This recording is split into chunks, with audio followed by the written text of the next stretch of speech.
I've been tremendously fortunate in many ways. Professionally, I've been given all sorts of opportunities, and personally, I have a beautiful family. But I'm always looking forward to. As a child, I was always interested in buildings, not the object itself, but rather the concept of freedom it represented for me.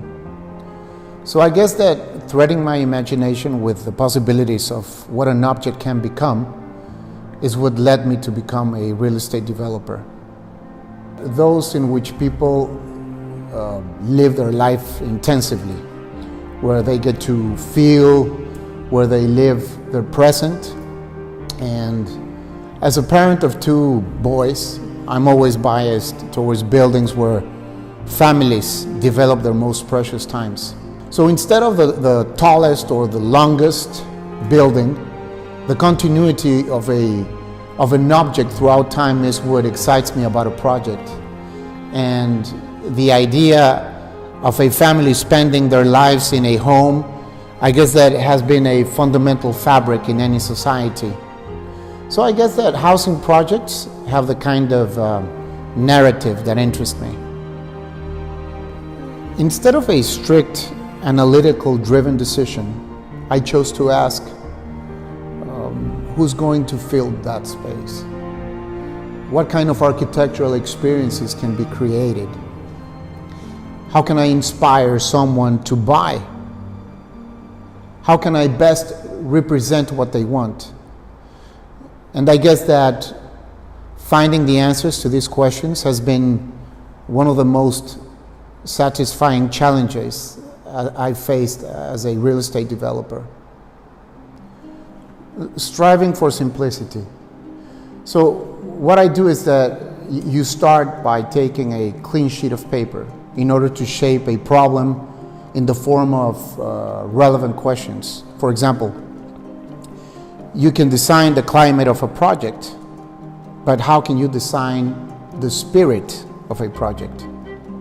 So being presented with a problem and coming out, let's say, triumphant with a solution requires the basic understanding that it is in the nature of questioning where the most clever designs are born.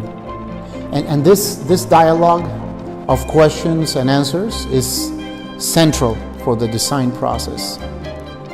For much of the past century, architecture has been under the spell of a very famous doctrine, which is that form follows function.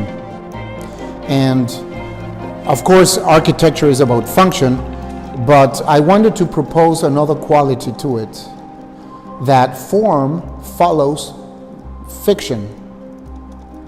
Fiction allows me to see architecture as the place for stories of the people that live in it. So I think of architecture as organizational structures, let's say like a system, where I can answer a fundamental question. How can I arrange things in both a functional and an experiential way? And this narrative I use to understand architecture. Although the number one and number two things are investment, security, and capital gain, traditionally, clients are not immediately presented with a list of specific needs of what they want in a project, but rather a set of questions like, is this a smart move?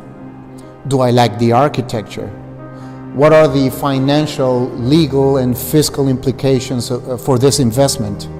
But most important, do I trust the developer and his experience?